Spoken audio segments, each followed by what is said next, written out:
मन की परछाई।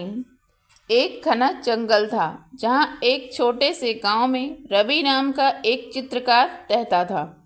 रवि अपनी कला के लिए प्रसिद्ध था, लेकिन उसके मन में हमेशा एक अजीब सी बेचैनी रहती थी।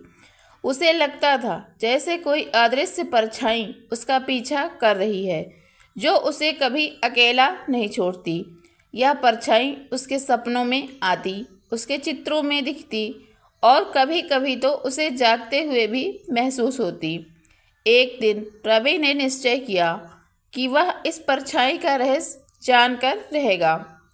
उसने अपनी कुल्हाड़ी उठाई और जंगल के सबसे घने हिस्से की ओर चल पड़ा, जहाँ के बारे में कहा जाता था कि वहाँ पुरानी आत्माएं निवास करती हैं।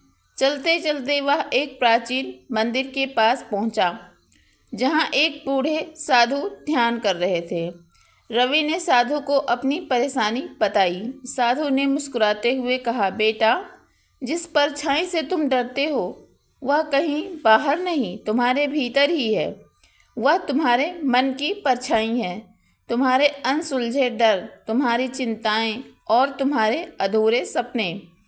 साधु की बात सुनकर रवि हैरान रह गया। उसने पूछा, तो मैं इससे मुक्ति कैसे पाऊं? साधु ने उत्तर दिया, इसे स्वीकार करो, अपने डर का सामना करो, अपनी चिंताओं को समझो और अपने सपनों को पूरा करने की कोशिश करो।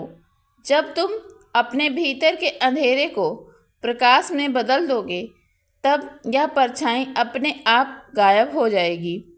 रवि ने साधु की बात मान ली। वह गांव वापस आया और अपने जीवन को नए सिरे से देखने लगा।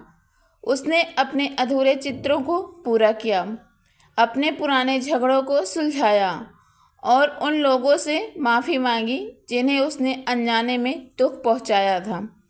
धीरे धीरे उसे महसूस हुआ कि उसके मन की बेचैनी कम हो रही है।